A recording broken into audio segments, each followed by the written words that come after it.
صحبت اللہ والوں کی، صحبت اللہ والوں کی، اللہ سے ملوا جاتی ہے صحبت اللہ والوں کی۔ بسم اللہ الرحمن الرحیم۔ پارہ وما من دابہ۔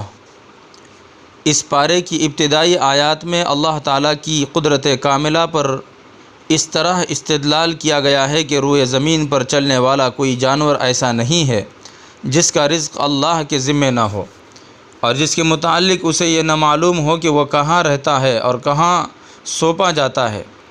اسی نے آسمانوں اور زمین کو 6 دنوں میں پیدا کیا ہے، جبکہ اس کا عرش پانی پر تھا، تاکہ تمہیں آزما کر دیکھے کہ تم میں بہتر عمل کرنے والا کون ہے۔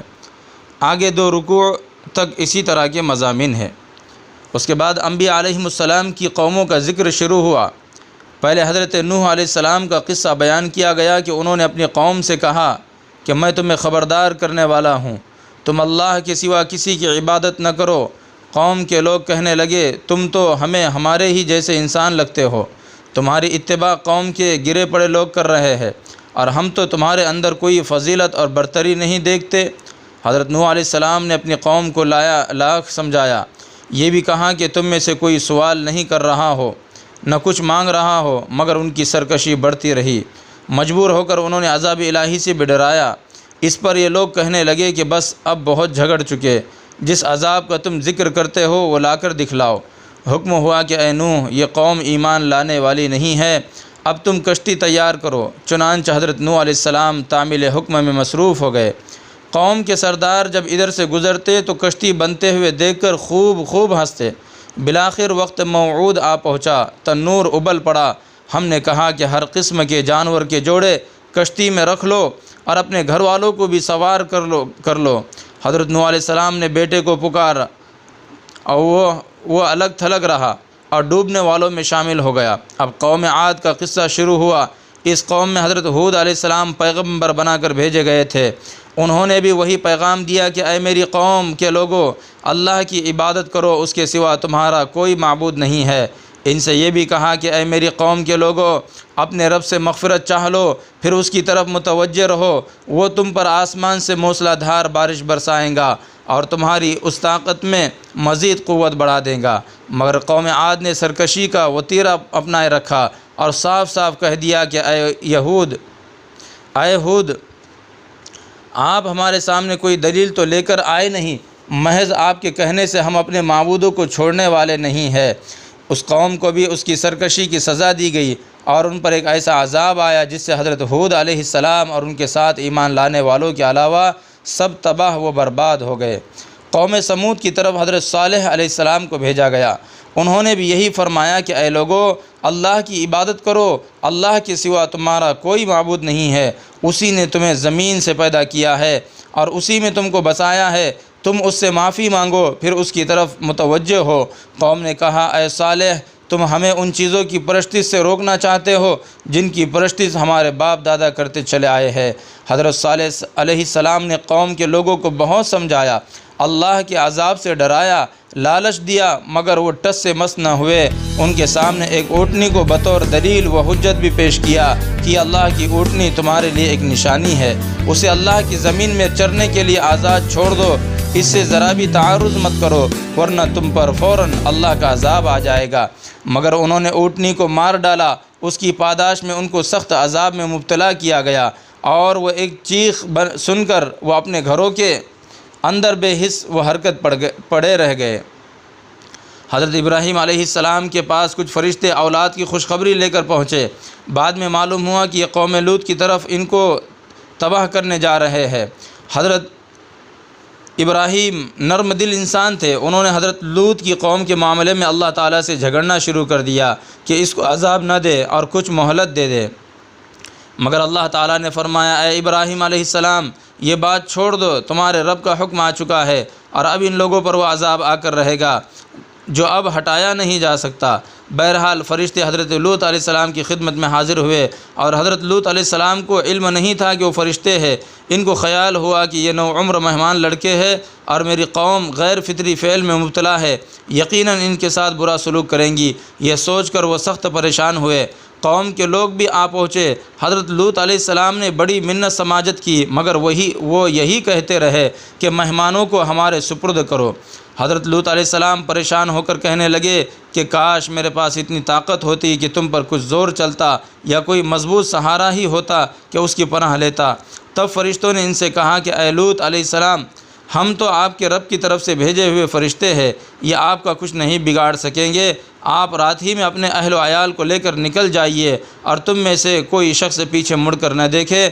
بہرحال اللہ نے اس بستی کو الٹ دیا اور اس پر تابڑ توڑ پتھر برسائے، جن میں سے ہر پتھر اللہ کی طرف سے نشان زدہ تھا۔ مدین کی طرف حضرت شعیب علیہ السلام کو پیغام بنا کر بھیجا گیا۔ انہوں نے بھی توحید کا پیغام دیا اور یہ بھی نصیحت کی کہ ناپ تول میں کمی مت کیا کرو، میں تم کو اچھی حال میں دیکھ رہا ہوں، مجھے ڈر ہے کہ تم پر ایک ایسا دن آئے گا جس کا عذاب سب کو گھیر لے گا۔ قوم نے کہا اے شعیب، آپ کی بہت سی باتیں تو ہمارے سمجھ میں ہی نہیں آتی، ہم دیکھتے ہیں کہ آپ ایک کمزور آدمی ہے۔ اس قوم پر عذاب الہی نازل ہوا، وہ اپنی بستیوں میں اوندے منہ پڑے رہ گئے، جسے وہ ان گھروں میں کبھی بسے ہی نہیں تھے، جیسے وہ ان گھروں میں کبھی بسے ہی نہیں تھے۔ اس کے بعد حضرت موسیٰ علیہ السلام کا قصہ ہے۔ یہ قصہ گزشتہ پاروں میں بھی مختلف طریقوں سے آ چکا ہے۔ اس صورت کے آخر میں اللہ تعالیٰ نے ان قصوں کے بیان کرنے کی حکمت بھی ارشاد فرمائی کہ پیغمبروں کی یہ قصے جو ہم آپ کو سناتے ہیں، ان سے ہم آپ کے دل کو مضبوط کرتے ہیں، ان سے آپ کو حقیقت کا علم اور اہل ایمان کو نصیحت اور بیداری نصیب ہوتی ہے۔ سورہ ہود ختم ہوئی، سورہ یوسف کا آغاز ہوا۔ اس صورت میں حضرت یوسف علیہ السلام کی سبق آموز داستان بڑی تفصیل کے ساتھ بیان کی گئی ہے۔ سورت کے آغاز میں فرمایا کہ کتاب مبین کی آیات ہے، ہم نے قرآن کو عربی میں نازل کیا ہے تاکہ تم سمجھ لو، اور ہم اس قرآن کے ذریعے ایک بہترین قصہ بیان کرتے ہیں۔ اس سے پہلے آپ اس واقعے سے بالکل بے خبر تھے۔ اس کے بعد قصہ شروع ہوتا ہے کہ حضرت یوسف علیہ السلام نے اپنے والد حضرت یعقوب علیہ السلام سے کہا کہ ابا جان، میں نے خواب دیکھا ہے کہ 11 ستارے ہیں اور سورج اور چاند ہے، یہ سب مجھے سجدہ کر رہے ہیں۔ انہوں نے فرمایا کہ اپنا یہ خواب اپنے بھائیوں سے مت بتانا، ورنہ وہ تمہارے خلاف سازش کریں گے۔ ان بھائیوں نے آپس میں یہ کہا کہ یوسف اور اس کا بھائی دونوں ہمارے والد کے زیادہ چہیتے ہیں، حالانکہ اگر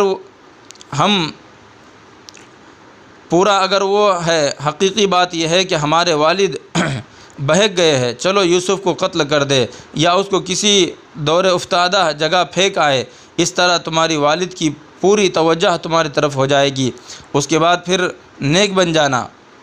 ان میں سے کسی نے کہا کہ یوسف کو قتل نہ کرو، بلکہ اس کو کسی اندھے کنویں میں ڈال دو، شاید کوئی قافلہ اسے اٹھا لے۔ تجویز کے مطابق ایک روز یہ سب والد کی خدمت میں حاضر ہوئے اور عرض کیا کہ ابا جان، آپ یوسف کے سلسلے میں ہم پر بھروسہ کیوں نہیں کرتے، جبکہ ہم اس کے خیر خواہ ہیں؟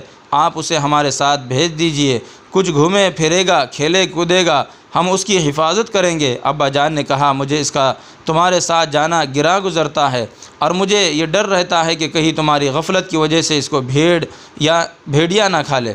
انہوں نے کہا کہ اگر ہمارے ہوتے ہوئے اسے بھیڑیے نے کھا لیا تب تو ہم بالکل ہی خسارے میں ہیں۔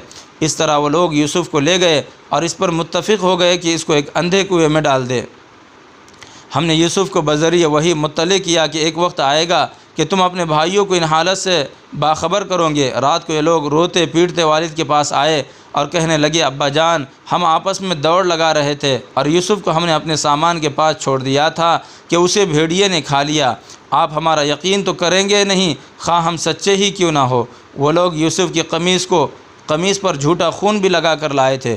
والد نے کہا تم نے اپنے دل سے ایک بات گھڑ لی ہے، سو میں صبر کروں گا۔ ادھر ایک قافلہ آ نکلا، اس نے اپنے سقے کو پانی لانے کے لیے بھیجا۔ سقے نے کنویں میں ڈالا تو پکار اٹھا کہ مبارک ہو، یہاں تو ایک غلام ہے۔ انہوں نے مال کی طرح ان کو چھپا لیا اور چند درہموں میں ان کو فروخت کر ڈالا۔ جس شخص نے مصر میں ان کو خریدا تھا اس نے اپنی بیوی سے کہا کہ اسے اچھی طرح رکھنا، ممکن ہے یہ ہمارے کام آئے یا ہم اسے بیٹا بنا لیں۔ جب وہ جوانی کو پہنچے تو ہم نے ان کو حکمت اور علم عطا کیا۔ جس عورت کے گھر میں یوسف تھے ان کو ورگلانے لگی، ایک دن دروازے بند کر کے کہنے لگی آ جاؤ۔ یوسف نے کہا خدا کی پناہ، میرے آقا نے مجھے اچھا ٹھکانہ دیا۔ آخرکار وہ دونوں آگے پیچھے دروازے کی طرف دوڑے اور عورت نے پیچھے سے ان کا کرتا پھاڑ دیا۔ دونوں نے عورت کے شوہر کو دروازے پر موجود پایا۔ اسے دیکھتے ہی عورت بولی ایسے آدمی کی کیا سزا ہے جو تیری بیوی پر نیت خراب کرے۔ عورت کے خاندان والوں میں سے ایک نے گواہی دی کہ اگر کرتا آگے سے پھٹا ہو تو عورت سچی ہے اور یہ جھوٹے ہے، اور پیچھے سے پھٹا ہے تو عورت جھوٹی ہے، یہ سچے ہے۔ جب شوہر نے دیکھا کہ کرتا پیچھے سے پھٹا ہوا ہے تو کہنے لگا یہ تم عورتوں کی چالاکیاں ہے، مگر اس عورت نے پیچھا نہ چھوڑا اور انہیں جیل خانے میں ڈلوا دیا۔ جیل خانے میں یوسف کے ساتھ 2 غلام اور بھی داخل ہوئے۔ انہوں نے خواب دیکھے اور حضرت یوسف علیہ السلام سے ان کی تعبیر پوچھی اور وہ سچ نکلی۔ ان میں سے ایک سے حضرت یوسف علیہ السلام نے کہا تھا کہ اپنے آقا سے میرا ذکر کرنا، مگر وہ بھول گیا۔ اس کے بعد شاہ مصر نے خواب دیکھا اور درباریوں سے تعبیر معلوم کی۔ وہ غلام وہاں موجود تھا، اس نے جیل خانے جا کر یوسف سے تعبیر معلوم کی۔ انہوں نے بتلا دی۔ شاہ مصر کو معلوم ہوا کہ یہ تعبیر فلاں شخص نے بتلائی ہے جو جیل میں بند ہے۔ حضرت یوسف علیہ السلام کو بلایا گیا۔ آپ نے آنے والے سے کہا کہ پہلے اپنے آقا سے کہو کہ ان عورتوں سے معلوم کرو جنہوں نے اپنے ہاتھ کاٹ لیے تھے۔ بادشاہ نے عورتوں سے دریافت کیا، سب نے اپنی غلطی کا اعتراف کیا۔ اس طرح حضرت یوسف علیہ السلام جیل خانے سے باہر نکلے۔ باقی قصہ اگلے پارے میں ہے۔ اللہ سے دعا کرے کہ اللہ رب العزت ہم تمام کو کہنے سننے سے زیادہ عمل کرنے کی توفیق عطا فرمائے۔ وما علینا الا البلاغ۔